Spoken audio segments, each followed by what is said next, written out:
nama saya Marta Muharinda Sirait dengan NIM 712021-195. Saya sebagai mahasiswa Fakultas Teologi Universitas Kristen Satya Wacana ingin menjelaskan sedikit mengenai eklesiologi feminis. Sebelumnya kita harus mengetahui apa itu feminisme. Pada saat ini, di berbagai belahan bumi manapun, perempuan masih kerap sekali dianggap sebagai inferior dibandingkan laki-laki.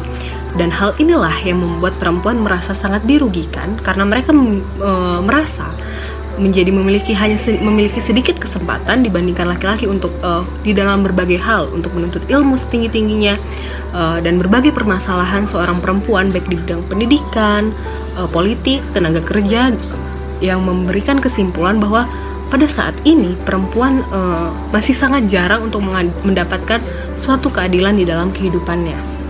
Kondisi-kondisi tersebutlah yang membuat muncul suatu gerakan yang hendak membela perempuan-perempuan yang merasa mereka kurang mendapatkan keadilan dalam kehidupannya.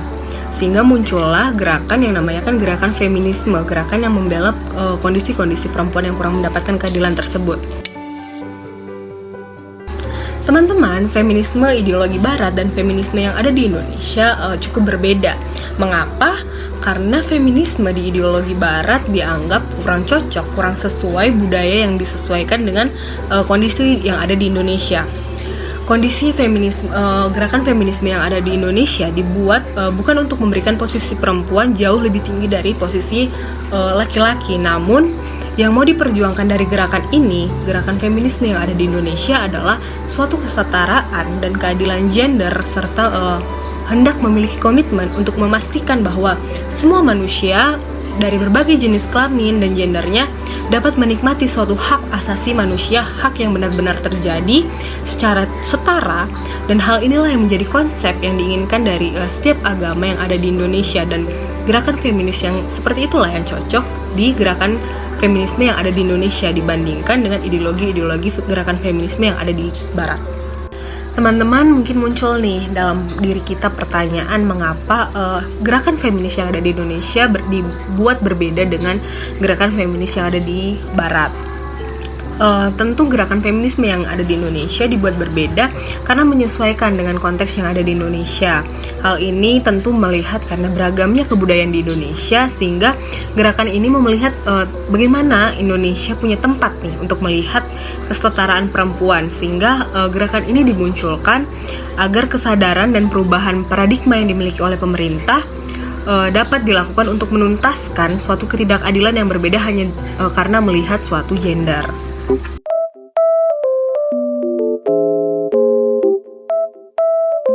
Nah, teman-teman, selain itu gerakan feminis yang ada di Indonesia ini muncul untuk melihat dan membuat bagaimana agar gerakan feminis ini tidak kebablasan menjadi radikal dengan membunuh suatu figur yang disebut laki-laki. Sehingga dimunculkanlah suatu tujuan dari gerakan feminis yang ada di Indonesia ini hanya untuk menyuarakan atau memperjuangkan kesetaraan gender, dengan yang pertama pasti melihat tentang perkembangan dari dulu hingga sekarang, bagaimana tentang penindasan perempuan yang terjadi di Indonesia, sehingga fokus dalam permasalahan ini juga melihat tujuan yang itu menyuarakan, bukan mengambil atau menindas kembali orang-orang yang menindas perempuan. Sehingga dalam gerakan ini perempuan dan laki-laki diharapkan dapat berkolaborasi atau bekerja sama untuk tidak melihat satu sama lain sebagai seorang lawan, sebagai seorang musuh, melainkan menjadi partner yang seimbang. Sehingga gerakan ini muncul untuk membuat perempuan dapat menjadi pribadi yang kritis dari hal-hal yang diterima, sehingga perempuan dapat diajak untuk bertindak atas hal-hal yang telah diterima dengan kritis. Nah, teman-teman, kalian tahu nggak sih, ternyata gerakan feminis ini bukan hanya memperjuangkan wanita melalui keberagaman budaya yang ada di Indonesia, namun juga gerakan feminis ini memperjuangkan wanita melalui keberagaman agama yang ada di Indonesia. Contohnya seperti yang akan saya bahas dalam video ini, yaitu dalam agama Kristen ternyata pada zaman dahulu, lebih tepatnya pada tahun 1893, ternyata agama Kristen atau gereja Kristen ini dianggap menjadi suatu sumber utama penindasan bagi setiap wanita yang ada di gereja.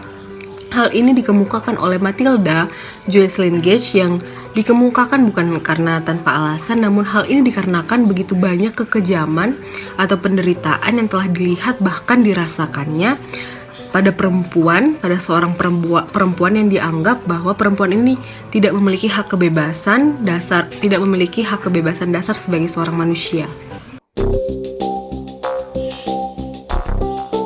Nah, teman-teman, jika kita telusuri lebih dalam, kita lihat lebih jauh, karena ketertindasan yang mereka alami, perempuan dalam hal ini sampai menghadirkan dan membuat suatu gerakan yang disebut Gerakan Gereja Wanita Amerika Utara, yang menjadi sebagai upaya perempuan untuk menyatakan kemerdekaan mereka dari gereja-gereja institusional yang bagi mereka sudah menindas mereka. Di mana gerakan ini muncul untuk menjadi tempat para wanita untuk bertemu, berkumpul, dan merayakan ritual-ritual feminis serta mendiskusikan refleksi bagi diri mereka sendiri tentang komitmen mereka bersama mengenai spiritualitas yang mereka miliki. Di sini perempuan ingin menjadi suatu gereja dan kerangka kekristenan yang tidak terbatas pada batas-batas kelembagaan yang telah dibuat oleh manusia itu sendiri.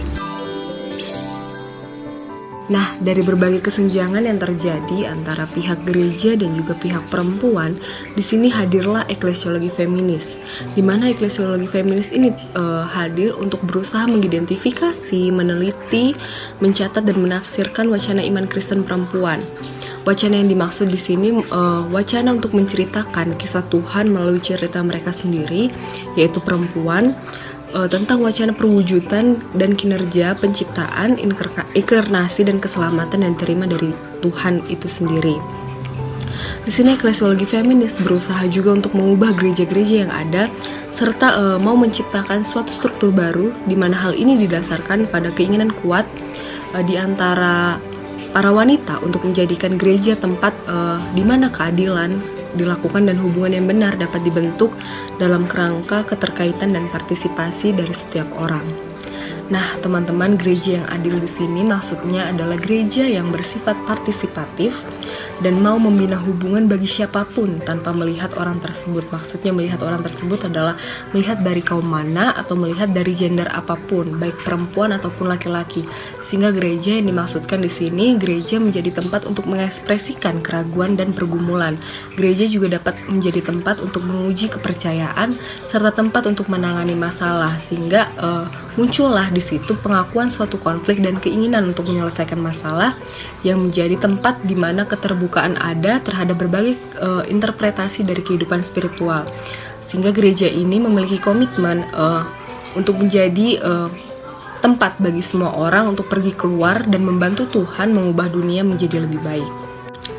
Sehingga dalam membingkai ulang perdebatan-perdebatan yang terjadi di bidang eklesiologi, terutama di Indonesia, yaitu terkhusus bagi kaum perempuan atau kaum feminis, para teolog feminis ini menegaskan bahwa gereja sebagai suatu tempat yang satu dan kudus, dan gereja dituntut menjadi gereja yang merayakan keragaman, yang berkomitmen pada visi keadilan dan kesetaraan yang merupakan visi Allah itu sendiri.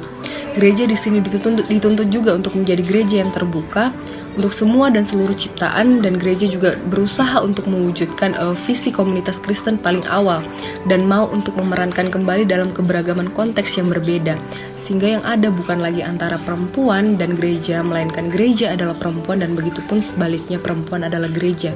Sehingga di keberagaman yang ada di Indonesia tidak lagi juga terjadi adanya kaum-kaum feminis, namun semua setara dalam persatuan dan mewujudkan juga akan adanya suatu keadilan. Nah, setelah kita mengetahui nih dan memahami berbagai perdebatan-perdebatan serta masalah yang ternyata begitu banyak terjadi bagi kaum feminis, kesimpulan video ini dibuat agar kita sebagai manusia ciptaan Tuhan, terutama sebagai seorang umat Kristiani, mau diajak untuk menjadi pribadi yang menghargai akan suatu keberagaman yang ada, baik itu diri kita menjadi seorang laki-laki atau baik diri kita menjadi seorang perempuan, sehingga kita dapat hidup saling berdampingan di dunia dengan adil dan menjadi rekan sekerja Allah untuk mewujudkan kemuliaan Allah. Sekian penjelasan yang dapat saya sampaikan melalui video ini. Saya Marta Muara Indah Sirait. Sampai jumpa di video selanjutnya. Shalom.